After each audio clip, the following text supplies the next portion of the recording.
ഞാൻ എപ്പോഴും പറയും, സൂറത്തുൽ ബഖറ 2-ാം അധ്യായം 62-ാമത്തെ ആയത്ത് എനിക്ക് വളരെ ഇഷ്ടപ്പെട്ട ഒരു ആയത്താണ്. അന്ന് നാളൊരു യുക്തിവാദി പറയണേട്ടോ, അതൊക്കെ ക്യാൻസലായി പോയ ആയത്താണ്, അതിനൊന്നും വാലിഡിറ്റി ഇല്ല എന്നാണ്. ഞാൻ പറഞ്ഞു, ഖുറാനിലുള്ളിടത്തോളം കാലം എനിക്ക് വാലിഡിറ്റി ഉണ്ട്. ആർക്കൊക്കെ വാലിഡിറ്റി ഉണ്ടെന്ന് എനിക്ക് നോക്കേണ്ട കാര്യമില്ല.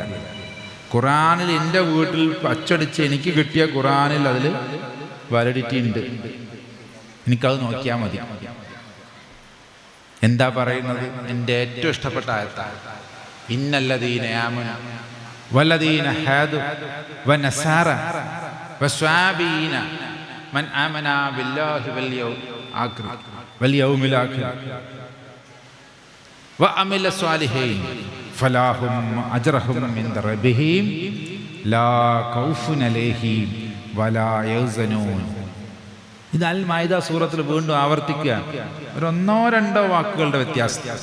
സെയിമായി ഖുറാനിൽ 2 പ്രാവശ്യം ആവർത്തിക്കുന്നുണ്ട്. എന്നിട്ടാണ് യുക്തിവാദി പറയണതിന് അത് ക്യാൻസലായിപ്പോയി. എനിക്കറിയില്ല, എനിക്ക് അത്ര ആഴത്തിൽ പഠിക്കണ്ടെന്നാണ് ഞാൻ പറയും.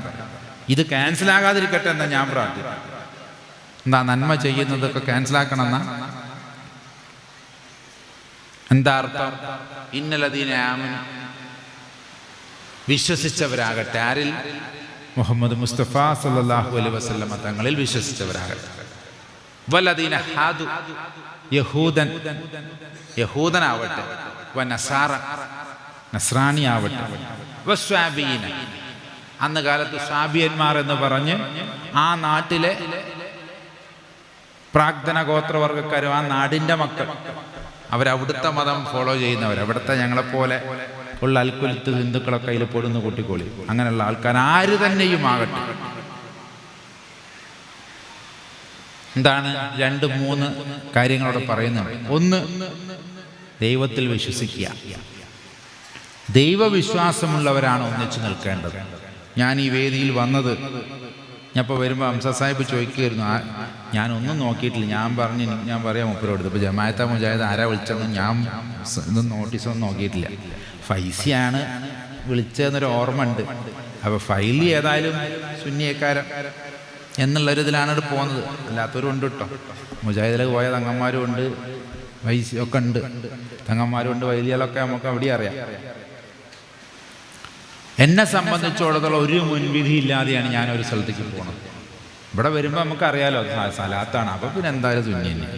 സലാത്ത് നടത്തണമെങ്കിൽ ഇപ്പോൾ സുന്നിയാളല്ലേ നടത്തും. ഞാൻ പറഞ്ഞുകൊണ്ട് വന്നത്, ദൈവത്തിൽ വിശ്വസിക്കുന്ന നമ്മൾ ഒന്നിച്ച്, അതാ ഞാൻ പറഞ്ഞത് എന്താ വെച്ച് കഴിഞ്ഞാൽ, ഞാൻ വരാനെടുത്ത തീരുമാനങ്ങളുടെ ഒന്നൊരു ഐഡൻറ്റിറ്റി കണ്ടില്ല. നമ്മൾ ഈ ദൈവവിശ്വാസികളാണെന്നുള്ള ഒറ്റ കാരണം കൊണ്ടാണ് വരാൻ തീരുമാനിച്ചതെന്നായി പറയുന്നത്. എന്നാൽ ഒരുപക്ഷെ ദൈവനിഷേധികളുടെ ഒരു മീറ്റിങ്ങിൽ വിളിച്ചാൽ ഞാൻ പോരൂല. ഇപ്പം ഇവിടുന്ന് തരുന്നതിൻ്റെ ഒരു 1000 ഇരട്ടി പോലും തരാമെന്ന് പറഞ്ഞാൽ, ഇവിടുന്ന് കഴിഞ്ഞ എന്തെങ്കിലുമൊക്കെ സദക്കൊക്കെ തരുമല്ലോ. അതിനൊന്നും ചോദിച്ചിട്ടില്ല, പറഞ്ഞിട്ടില്ല.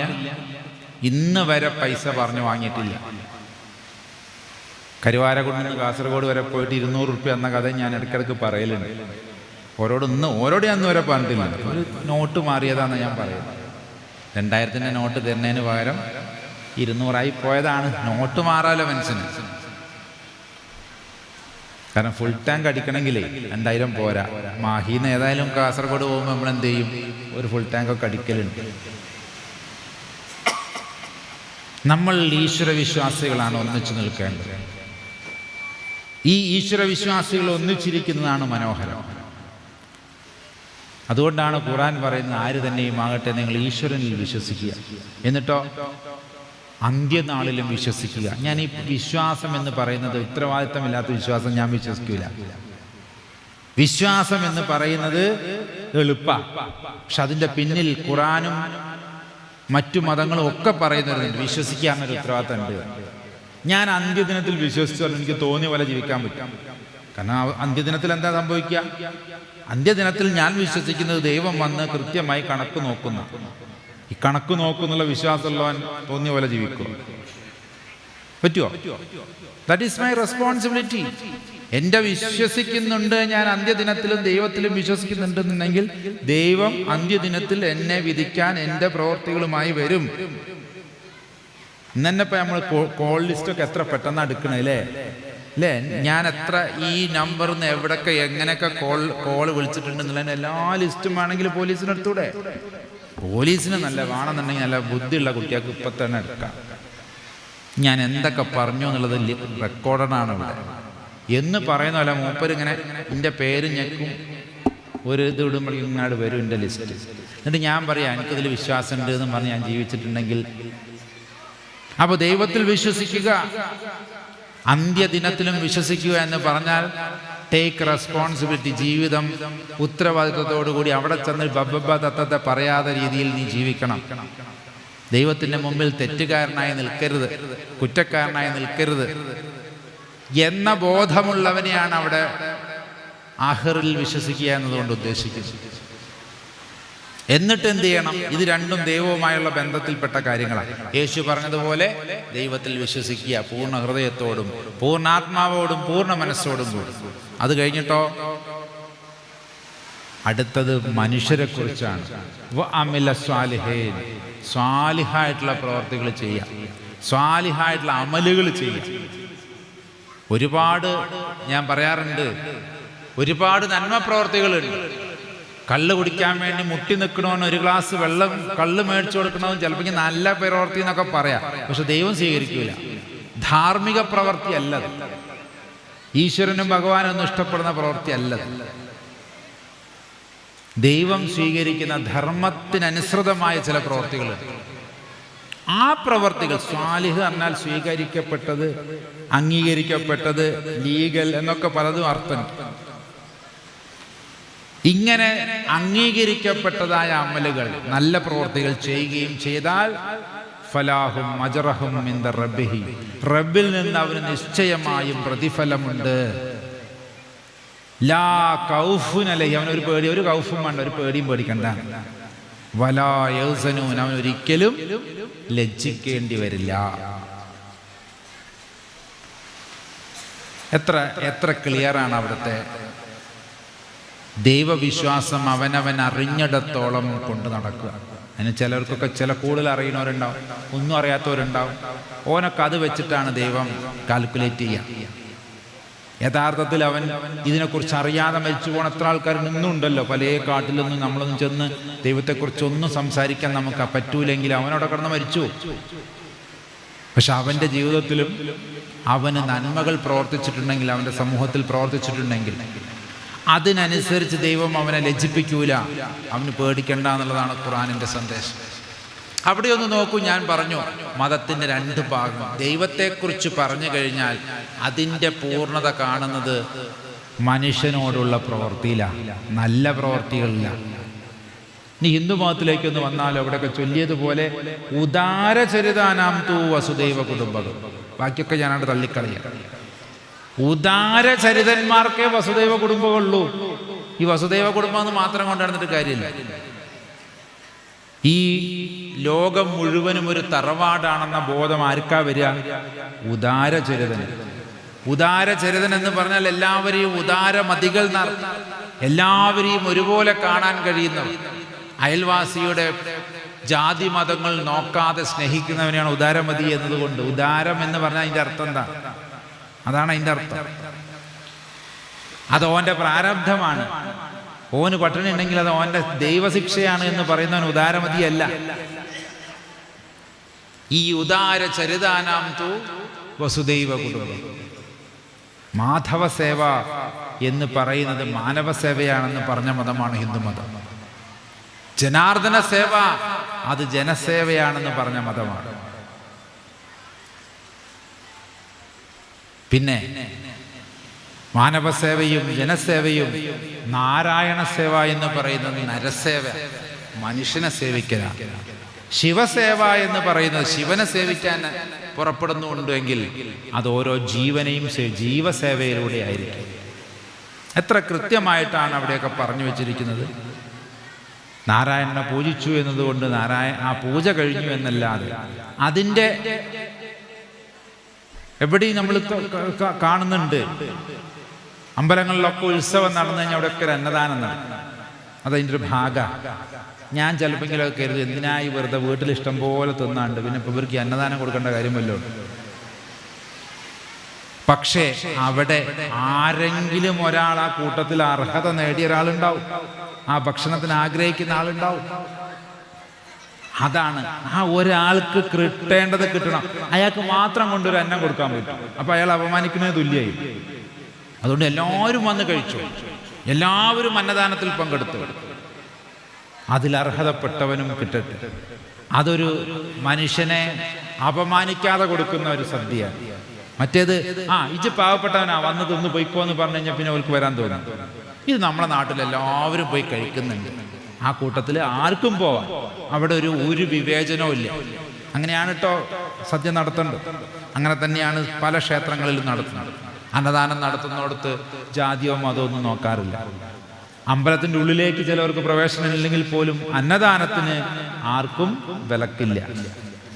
അതവിടെ പ്രാർത്ഥനയുമായി ബന്ധപ്പെട്ട ചടങ്ങുകളാണ്. പക്ഷെ ഭക്ഷണം കൊടുക്കുന്നവർക്ക് എവിടെയില്ല, ഒരു തരത്തിലുള്ള വിവേചനവും ഇല്ല. ഇങ്ങനെയാണ് എല്ലാ മതങ്ങളും ഇവിടെ സംവിധാനം ചെയ്യപ്പെട്ടിരിക്കുന്നത്. ഈ സംവിധാനങ്ങളെ വേണമെന്ന് കരുതി തകർക്കുകയാണ് ഈ കാലഘട്ടത്തിൽ. ഇതിൽ പെട്ടുപോകരുത്. ഇതിൽ പെട്ടുപോകുന്നവരല്ല അന്ത്യമായി വിജയിക്കുക. ഇതിൽ പെടാതെ എൻ്റെ ഈ കൈകൾ പോലെ തന്നെയാണ് ഈ കൈകളും എന്ന ബോധത്തിൽ ഇതിനെ തല്ലാൻ ഉപയോഗിക്കാൻ ഈ കൈ ഉപയോഗിക്കാൻ പാടില്ല. ഇതിനെ AC-യിൽ കിടത്തി ഇതിനെ കൊതുകടി കൊള്ളിക്കാൻ പാടില്ല. ജനാലിന് പുറത്തിട്ട് കിടക്കാൻ പാടില്ല. അല്ലെങ്കിൽ ഇത് രണ്ടാം കൈയാണ്, എനിക്ക് ഒന്നാം കൈ മതി, എനിക്ക് വലത്ത് കൈ മാത്രമേ ഇഷ്ടമുള്ളൂ. അങ്ങനെയൊന്നും നമുക്ക് ജീവിക്കാൻ കഴിയില്ല. എന്നാൽ വന്ന് നമ്മൾ ഇന്നൊക്കെ അങ്ങനെ ഇതിനെക്കാട്ടിലും വലിയ പൊട്ടത്തരാണ് ഈ കാണിച്ചുകൊണ്ടിരിക്കുന്നത്. ജാതിയും മതവും നോക്കി ഡിസ്ക്രിമിനേഷൻ, വയലൻസിലേക്ക് എപ്പോൾ കൊണ്ടുപോകാം. ഈ ഡിസ്ക്രിമിനേഷൻ ഉണ്ടാക്കുക എന്നുള്ളതാണ് നമ്മുടെയൊക്കെ പൊതുശത്രു നമുക്ക് ചെയ്യുന്നത് തരുന്നത്. ഞാൻ എപ്പോഴും വേദനിക്കുന്ന കാര്യമുണ്ട്. ഈ മതങ്ങളിലെ അവാന്തര വിഭാഗങ്ങൾ തമ്മിലുള്ള ശണ്ട ഉണ്ടല്ലോ, എന്നെ വല്ലാണ്ട് വിഷമിപ്പിക്കാറുണ്ട്. ഇതിലൊന്നും ഒരു കാര്യമില്ല. ജാതികളായി തിരിച്ചത് ഇവിടുത്തെ രാജാക്കന്മാരാണ്. ഈ നായരും തീയനും വിലയനും ഒന്നും തൊട്ടടുത്ത അയൽ സംസ്ഥാനത്തില്ല. അവിടുത്തെ ജാതികൾ വേറെയാ. അവിടെ ഗൗണ്ടറും റെഡ്ഡിയും ഒക്കെയാണ് അവിടുത്തെ, നമുക്കറിയാൻ പോലും ഇല്ല. അവിടെ അയ്യരും അയ്യങ്കാരും ഒക്കെ, എവിടെയാണ് നമ്പൂതിരിയും ഭട്ടത്തിരിയും ഒക്കെ ഉള്ളത്. ഇതാരുണ്ടാക്കിയത് അന്വേഷിച്ച പറഞ്ഞു, ഒരു വേദത്തിലും ഇതിനെക്കുറിച്ചില്ല, ഒരു വേദത്തിലും ഇല്ല. ധൈര്യമായിട്ട് പറയാം. ഇവിടെ നിങ്ങൾക്ക് അറിയില്ല എന്നുള്ളതുകൊണ്ട് ഞാൻ വെറുതെ പറഞ്ഞു പോവുകയല്ല. ഒരു വേദത്തിലും, ഞാൻ പഠിച്ച വേദത്തിലും ഇതിൻ്റെ പേരിൽ മനുഷ്യരെ വേർതിരിക്കാൻ പറഞ്ഞിട്ടില്ല. പിന്നെ ആരത് വേർതിരിച്ചത്? നടമാടുന്നത് ആരാ? രാജാവിൻ്റെ കൽപ്പനയാണ്. രാജാവൊക്കെ പോയിട്ട് എത്ര കാലമായി? ഇപ്പോഴും രാജകൽപ്പന അന്വേഷിക്കേണ്ട കാര്യമുണ്ടോ? നമ്മളിത് മാറ്റിയെടുക്കണം. ജോലി ചെയ്യുന്നതിൻ്റെ പുറകിൽ ജോലി ചെയ്യുന്നതിൻ്റെ കാരണം വെച്ചുകൊണ്ട് ഒരാളെയും മാറ്റി നിർത്തും. ഇതൊക്കെ നമ്മൾക്കൊക്കെ ശീലിക്കാവുന്ന കാര്യങ്ങളാണ്. ഈ ശീലമാണ് നമ്മളൊക്കെ തിരിച്ചു പിടിക്കേണ്ടത്. ഇങ്ങനെ ശീലിച്ചു തുടങ്ങുമ്പോഴാണ് നമ്മുടെയൊക്കെ മാഷ് പറയുന്നത് പോലുള്ള ഈ കാലഘട്ടത്തിന് എന്തു പറ്റി,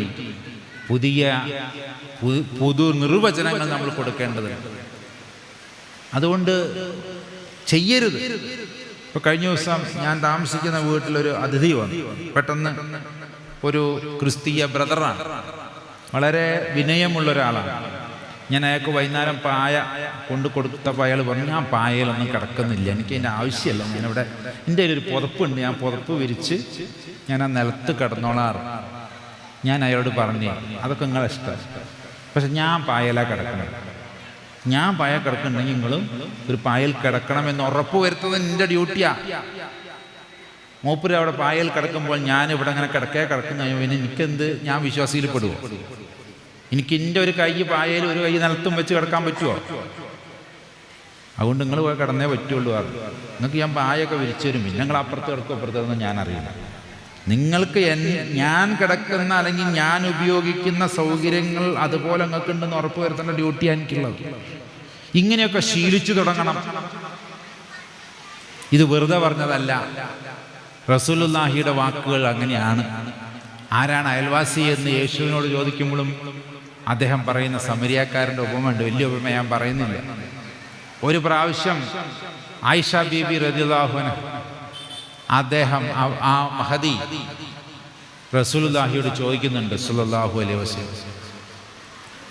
അവരോട് ചോദിക്കുന്നുണ്ട്, നമ്മുടെ പെരുന്നാളുകളൊക്കെ അടുത്ത് വരികയല്ലേ, ഞാൻ കുറച്ച് പലഹാരങ്ങൾ ഉണ്ടാക്കി നമ്മുടെ ചുറ്റുമുള്ളവർ അയൽക്കാർക്കൊക്കെ കൊടുക്കണമെന്ന് ആഗ്രഹിക്കുന്നുണ്ട്. അവർ പറഞ്ഞു നല്ല കാര്യമാണ്.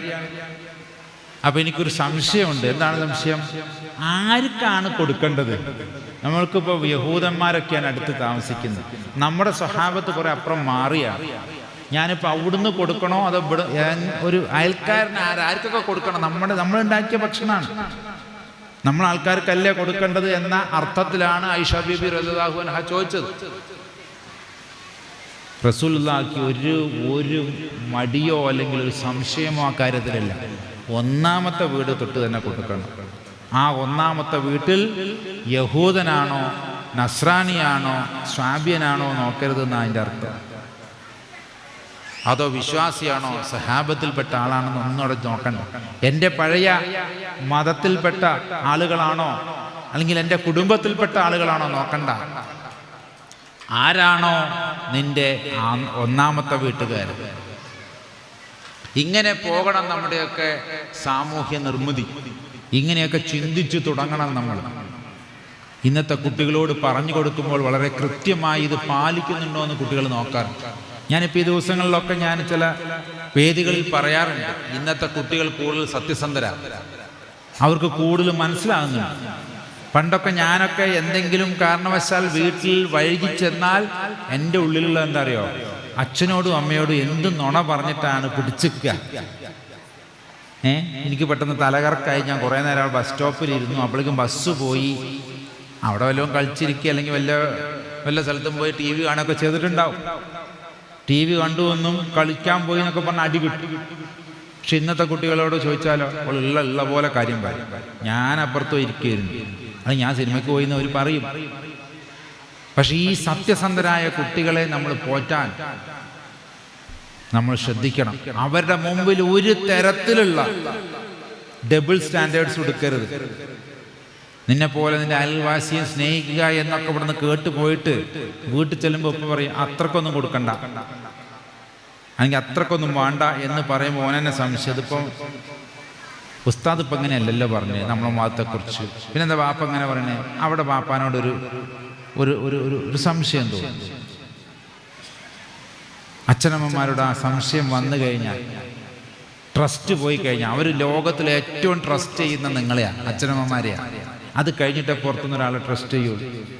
ഇനി അഥവാ നിങ്ങളെക്കാൾ കൂടുതൽ നിങ്ങളെ മക്കൾ പുറത്തൊരാളെ ട്രസ്റ്റ് ചെയ്ത് തുടങ്ങിയതിൻ്റെ അർത്ഥം അവരുടെ മുമ്പിൽ നിങ്ങൾ രണ്ട് കളി കളിച്ചിട്ടുണ്ടെന്നുള്ളതാണ്. വാക്കൊന്നും പ്രവൃത്തിയൊന്നും, വാക്കിൻ്റെ ഒരു കളിയും പ്രവൃത്തിയുടെ ഒരു കളി, രണ്ടും കൂടി ഒന്നിച്ചാണെങ്കിൽ ഒരു മക്കളും പുറത്തു പോവില്ല, ഒരാളും തട്ടിക്കൊണ്ടുപോവില്ല, ഒരാളുടെ കൂടിയും പോവില്ല, വേണ്ടാത്ത ഒരു സ്ഥലത്തും പോയി ചേരൂല. ഇപ്പോഴും എൻ്റെ അച്ഛനാണ് എൻ്റെ ഏറ്റവും അടുത്ത സുഹൃത്ത്. ഇപ്പോഴും എല്ലാ ദിവസവും 8:30 പരിപാടി ഇല്ലാത്ത ദിവസം, ഇന്ന് 6:30 ഞങ്ങൾ വിളിച്ച് എവിടെ പോകുന്നു, ഏത് വഴിക്കാണ്, വടകര വഴിയൊക്കെ പറഞ്ഞ് അപ്ഡേറ്റഡാ. ഇന്നിപ്പോൾ വിളിച്ച് ചോദിച്ചാൽ ഞങ്ങളെ മകൻ എവിടെ വെച്ചാൽ വടകര ഭാഗത്ത് എവിടെ ഒരു സ്ഥലത്ത് ഒരു പള്ളിയിൽ എന്തോ പരിപാടിക്ക് പോയി എന്ന് പറയാനുള്ളത് അദ്ദേഹത്തിന് അറിയാം. ഇന്നിപ്പോൾ 8:30 ഞാൻ ഇവിടെ ആയിരിക്കും എന്നുള്ളത് കൊണ്ട് ഞാൻ നേരത്തെ വിളിച്ചു. എല്ലാ ദിവസവും അപ്ഡേറ്റ്, എല്ലാ ദിവസവും അപ്ഡേറ്റ്. 75 വയസ്സുള്ള അച്ഛനും 50 വയസ്സുള്ള ഞാനും. എന്താ ചെയ്താൽ കുഴപ്പം? വാക്കിലും പ്രവൃത്തിയിലും എൻ്റെ അച്ഛനും ഒന്നും 2 സ്റ്റാൻഡേർഡ് ഇല്ല, എനിക്കും ഉണ്ടാവില്ല എന്ന് ഞാനും പഠിച്ചതാണ്. ഇങ്ങനെ ആയിരിക്കണം നമ്മുടെയൊക്കെ ജീവിതങ്ങൾ തിരിച്ചു പിടിക്കേണ്ടത്. അതുകൊണ്ട് വിഘടനത്തിൻ്റെ, തീവ്രവാദത്തിൻ്റെ, പരമത നിന്ദയുടെ, സഹോദരനെതിരെ നടക്കുന്ന ഏത് പ്രചരണങ്ങളും നമ്മൾ തള്ളിക്കളയണം. അതുകൊണ്ട് കാര്യമില്ല. ഇത് വെറും പേടിപ്പിക്കൽ മാത്രമാണ്. ഇത് കുറച്ചു പേര് മാത്രം ഈ വാട്സപ്പിലും ഫേസ്ബുക്കിലും ഉണ്ടാക്കിയെടുക്കുന്ന ചില, നമ്മളൊന്നും സത്യത്തിൽ അങ്ങനെയല്ല. ഇപ്പം ഞാനൊക്കെ യാത്ര ചെയ്യുന്ന സമയത്ത് ഒരുപാട് പേര് ട്രെയിനിലൊക്കെ വെച്ച് കാണുമ്പോൾ നമ്മൾ സ്നേഹം പ്രകടിപ്പിക്കും, അടുത്ത് വരും, നിങ്ങളുടെ പ്രസംഗം കേൾക്കാറുണ്ട്. ഞാൻ പലപ്പോഴും വല്യമ്മമാരൊക്കെ വന്ന് ചിലപ്പോൾ മാനേ നമ്മളെ സ്വാമിയല്ലേ പോണ ചോദിക്കുമ്പോൾ ഞാൻ നമ്മളെ സ്വാമി ഞാനിപ്പോൾ എന്നാ തുന്നിയായി, അത് ഞാനെന്നപ്പോൾ മുസ്ലിമായി. അവരങ്ങനെ പറയാം നമ്മളെ സ്വാമി. അതിൻ്റെ അർത്ഥം ഞാനിതിലേക്കൊക്കെ വന്നത് എന്നുള്ള അർത്ഥത്തിലല്ല പറയണത്. നമുക്ക് ഞാൻ ചോദിച്ചൊരു വല്യമ്മനോട് ചോദിച്ചു, എന്നെ കണ്ടപ്പോൾ കെട്ടിപ്പിടിച്ച് കരയിലും. എന്നിട്ട് കൊച്ചുമോൻ പറയാ മകളെ കുട്ടിയുണ്ടോ ഒപ്പം. ചെക്കൻ പറയാ വല്യമ്മങ്ങളെ ഫാനാണ്. നമ്മുടെ സന്തോഷം. അപ്പം ഞാൻ വല്യമ്മനോട് ഒറ്റ ചോദ്യം ചോദിച്ചു, എന്തിനാ അപ്പം നിങ്ങൾ ഇന്ന എത്ര മാനെ നിങ്ങൾ പറയണ കേൾക്കുമ്പോൾ ഒരു സന്തോഷമുണ്ട്. നിങ്ങൾ പറയണ കേൾക്കുമ്പോൾ നമുക്ക് വലിയ സന്തോഷമാണ്, സമാധാനമാണ്. മറ്റേതൊരു പേടിയാണ്. വേറെ പല വീഡിയോകളും കാണുമ്പോൾ തല്ലണം, കൊല്ലണം, അങ്ങോട്ടാക്കണം, ഇങ്ങോട്ടാക്കണം, പുറത്താക്കണം, അകത്താക്കണം എന്നൊക്കെ പറയണ കേൾക്കുമ്പോൾ അതിൻ്റെ ഇടയിൽ ഒരാൾ ഇതൊന്നും അല്ല വേണ്ടിയെന്ന് പറയുന്നുണ്ടാവും, ഒരു സമാധാനം ഉണ്ടാവില്ല. അത് മാത്രമേ ഞാനത് ആ വല്യമ്മ എനിക്ക് കൂലി തന്നു. സത്യത്തിൽ ഞാനത് എപ്പോഴും ആലോചിക്കും. ഒരു മനുഷ്യസ്ഥിക്ക് എത്ര പേർക്ക് സമാധാനം ഉണ്ടാവുന്നുണ്ടെന്ന് എനിക്കറിയില്ല. പക്ഷെ ആ സ്ത്രീ എന്നോട് പറഞ്ഞു, നിങ്ങളുടെ പ്രസംഗം ചിലതൊക്കെ കേൾക്കുമ്പോൾ എനിക്കൊരു സമാധാനം. എന്നിട്ട് ആ ചെക്കൻ പറഞ്ഞു, വല്യമ്മതും കേട്ടിട്ടാണ് ഉറങ്ങാൻ. സന്തോഷം. വലിയ വിവരമൊന്നും ഇല്ലാത്തൊരു ഉമ്മയാണെന്നാണ് നമ്മളെ വെച്ചിരിക്കുന്നത്. പക്ഷെ ആ ഉമ്മയ്ക്കാണ് ശരിക്കുള്ള വിവരം. ഇങ്ങനെയൊക്കെ ആവണ്ടേ നമ്മുടെ കാര്യങ്ങൾ. എഴുതാൻ പറയാം ഇതെല്ലാം ഏതെല്ലാം നിർത്തുക, കാരണം 3/4 മണിക്കൂറോളായി. ഈ 2 കാര്യങ്ങളാണെന്ന് എനിക്ക് നിങ്ങളോട് മുന്നോട്ട് വെക്കാനുണ്ട്. ദൈവത്തിനോടുള്ള കടമകൾ, അത് ലേണേഴ്സ് ആണെങ്കിൽ അതിൻ്റെ ടെസ്റ്റ് വരുന്നത് നിങ്ങൾ മനുഷ്യരോട് എങ്ങനെയാണ്. ബൈബിളിൽ വേറൊരു വാചകമുണ്ട്, യേശുവിൻ്റെ ശിഷ്യനായ ഒരാൾ എഴുതി വെച്ചതാ. കാണപ്പെടാത്ത ദൈവത്തെ സ്നേഹിക്കുന്നു എന്ന് പറയുകയും കാണപ്പെടുന്ന സഹോദരനെ വെറുക്കുകയും ചെയ്യുന്നവൻ കള്ളനാകുന്നു. He is a fraud. കള്ളൻ എന്നുള്ള വാക്കിന് അവിടെ ഇംഗ്ലീഷിൽ പറഞ്ഞിങ്ങനെ ഫ്രോഡ് എന്നാണ്. ഫ്രോഡ് പറഞ്ഞാൽ എൻ്റെ അർത്ഥം എന്താ? തീഫല്ല. തീഫ് പറഞ്ഞാൽ വല്ലതൊക്കെ മോഷ്ടാവ് എന്നാണ് അർത്ഥം. ഫ്രോഡ് എന്ന് പറഞ്ഞാൽ എന്താ? ഒരാൾ അല്ലേ ഫ്രോഡ് പറഞ്ഞ ആൾ മോശം എന്നല്ല, ഒരു നമ്മൾ വിചാരിച്ച ആളല്ല എന്നതിൻ്റെ അർത്ഥം. He is a fraud. എന്ത്? കാണപ്പെടാത്ത ദൈവത്തിനോട് ഭയങ്കര സ്നേഹം, കാണപ്പെടുന്ന സഹോദരനെ വെറുക്കുക. ഈ ഡബിൾ സ്റ്റാൻഡേർഡ് നമ്മിൽ നിന്ന് മാറണം.